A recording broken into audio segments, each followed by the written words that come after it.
नमस्कार, मैं हूं नीलू।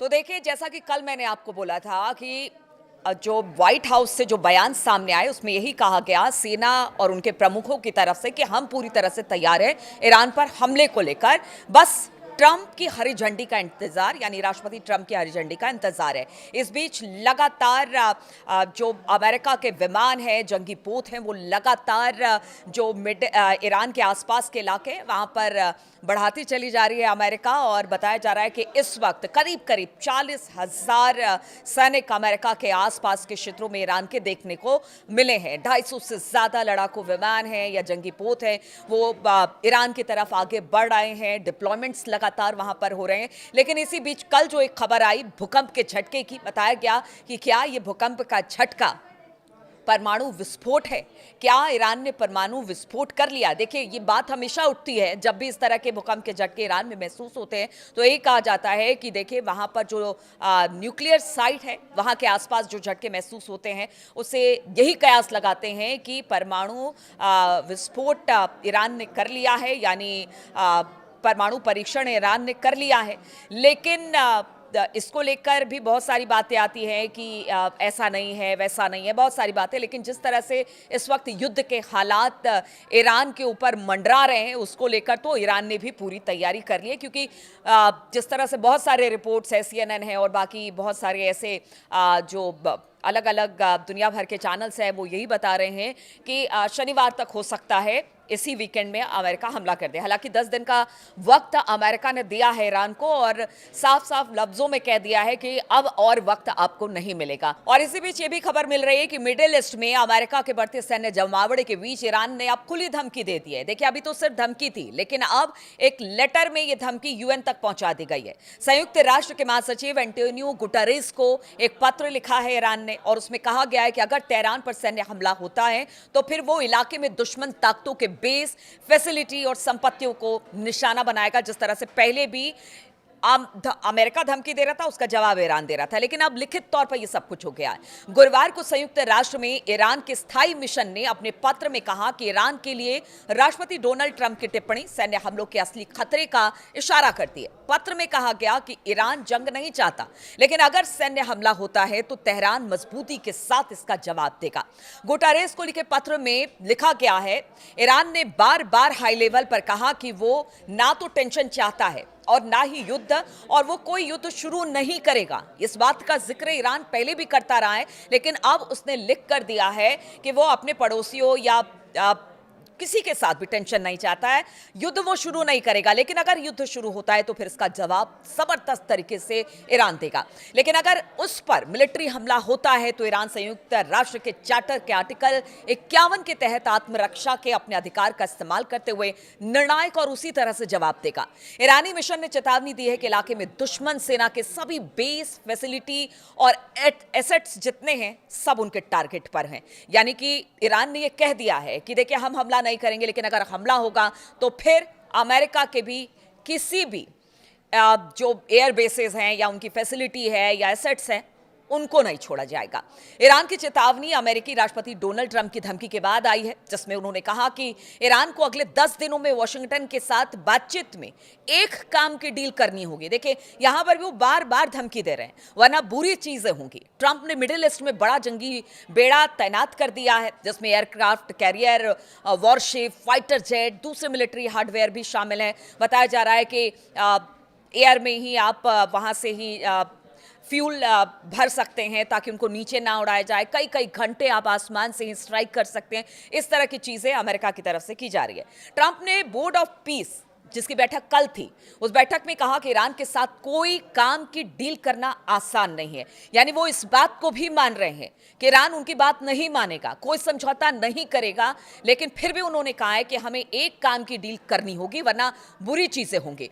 उन्होंने आगे कहा कि आपको शायद अगले 10 दिनों में पता चल जाएगा। ईरान के यूएन मिशन के पत्र में डोनाल्ड ट्रंप के 18 फरवरी को दी गई सोशल मीडिया पोस्ट का खास जिक्र किया गया है। इसे ईरान के खिलाफ ताकत के इस्तेमाल की साफ धमकी बताया गया है। और ट्रंप ने पोस्ट में डिएगो गार्सिया और ब्रिटेन के RAF फेयर फोर्ड बेस के संभावित इस्तेमाल की बात की है। और कहा जा रहा है कि इस बार जो ईरान से हमला होगा, वो कहा जा रहा है कि जो पहला हमला होगा वो डिएगो गार्सिया से ही होगा। लेकिन ब्रिटेन ने अब इस पर क्या क्या वो भी आपको बताएंगे, लेकिन अभी शुरुआती तौर पर जो बातें सामने आ रही है, ब्रिटेन के आरएफ फेयरफोर्ड बेस के संभावित इस्तेमाल की बात कही गई थी। ईरान ने अपील की है कि संयुक्त राष्ट्र सुरक्षा परिषद और सेक्रेटरी जनरल यानी कि गुटेरेस को उन्होंने कहा है कि आपको इसमें इंटरवीन करना होगा इससे पहले कि बहुत देर हो जाए। चेतावनी के बावजूद ईरान ने डिप्लोमेसी के प्रति अपनी प्रतिबद्धता को लगातार दोहराया है और कहा कि वो अमेरिका के साथ न्यूक्लियर बातचीत में रचनात्मक तरीके से गंभीरता और अच्छी नीयत के साथ चर्चा में शामिल होगा और वो लगातार डिप्लोमेसी के जरिए इस पूरे मामले को हल करना चाहता है। लेकिन उन्होंने कहा कि यूएन सेक्रेटरी को और बाकी लोगों को भी उन्होंने यही कहा कि देखिए अगर आप इसमें अगर किसी तरह से इंटरवेन नहीं करते हैं तो फिर जो ये खतरा है वो बहुत ही दिक्कत भरा हो सकता है पूरी दुनिया के लिए। ईरान पर हमले को लेकर अमेरिका को इसी बीच अब बड़ा झटका लगा। जिस तरह से मैंने आपको बताया था कि ब्रिटेन के एयरबेसेस का इस्तेमाल अमेरिका करने की बात कह रहा है, लेकिन अब द टाइम्स की रिपोर्ट के अनुसार यूनाइटेड किंगडम ने अमेरिका को ईरान के खिलाफ संभावित हमले के लिए ब्रिटिश मिलिट्री बेस के इस्तेमाल की इजाजत देने से मना कर दिया है। ऐसा एक अखबार का दावा है। इस फैसले से अमेरिका और यूनाइटेड किंगडम में तनाव बढ़ गया है। वहीं अमेरिकी राष्ट्रपति डोनाल्ड ट्रंप ने इसके लिए यूनाइटेड किंगडम की आलोचना भी की है, क्योंकि देखिए इस वक्त रमजान का महीना चल रहा है और ट्रंप नहीं चाहते कि जो अरब देश हैं उनके मिलिट्री बेसिस का इस्तेमाल किया जाए। और पहले भी बहुत सारे देश ऐसे हैं कि जिन्होंने अपने मिलिट्री बेसिस का इस्तेमाल करने से अमेरिका को देने से मना कर दिया है। अब ऐसे में आप देखिए कि अमेरिका अब दूसरी स्ट्रेटजी के साथ काम कर रहा है, वो चाहे यूके हो या फिर जर्मनी हो, इधर स्पेन, इटली, बताया जा रहा है कि जो बाकी और कंट्रीज है वहां पर अब उनके एयर बेसिस का इस्तेमाल करेगा ईरान को घेरने के लिए। लेकिन देखिए ईरान ने भी कह दिया कि हमारी मिसाइलें तैनात है और साथ ही साथ ये भी कहा गया है कि जो उनका परमाणु कार्यक्रम जहां जहां पर उनके परमाणु संयंत्र है वहां पर उसने पुख्ता इंतजाम कर लिए हैं कि अब वो बात नहीं होगी 12 दिनों के जंग में जहां पर B-2 बॉम्बर से बम गिराया गया था और कहा गया था कि बड़ा नुकसान हुआ है इन जहां पर जो परमाणु कार्यक्रम ईरान का चल रहा है वहां पर। अब कहा जा रहा है कि इसको और नीचे कर दिया गया है, तो B-2 बॉम्बर का भी खास असर नहीं पड़ने वाला है। तो ईरान अपनी तरफ से कोशिश कर रहा है, लेकिन बताया जा रहा है कि अब अमेरिका ने जो डिप्लॉयमेंट, आज से पहले इतना बड़ा डिप्लॉयमेंट कभी भी अमेरिका ने किसी देश पर हमले से पहले नहीं किया है। इसीलिए लग रहा है कि ईरान को जो बार बार अमेरिका धमकी दे रहा है, कहीं ऐसा तो नहीं कि तीसरे दौर की बातचीत से पहले या 10 दिन की बातचीत, जो 10 दिन का अल्टीमेटम दे रहे हैं डोनाल्ड ट्रंप, क्या उससे पहले ही हमला हो जाएगा। तो इसके लिए ईरान भी सतर्क है। ईरान ने भी अब कह दिया है यूएन में एक पत्र लिखकर कि देखिए हम पहले पहल नहीं करेंगे, लेकिन अगर अमेरिका या फिर इजराइल आप किसी तरह का हमला करता है तो फिर उसको नहीं छोड़ा जाएगा। हर उन ठिकानों पर जवाबी कार्रवाई की जाएगी जहां पर लगता है कि अमेरिका या इजराइल का दखल हो। और यहां तक उसने कह दिया है कि देखिए अब जो एक्सपर्ट बताते हैं कि अगर अरब देशों के मुल्कों से भी वहां के एयरबेसेस का इस्तेमाल होता है तो फिर वहां उस जगह को भी ईरान टारगेट करेगा। लेकिन अमेरिका ने अपनी स्ट्रेटेजी तैयार कर ली है, ईरान को भी अपनी स्ट्रेटेजी तैयार उसने भी कर लिया है। और कहा यह जा रहा है एक्सपर्ट के अनुसार कि देखिए अगर हमला होता है अमेरिका की तरफ से तो सबसे पहला निशाना अगर ईरान का कहीं पर बनाएगा तो वो होगा अब्राहम लिंकन।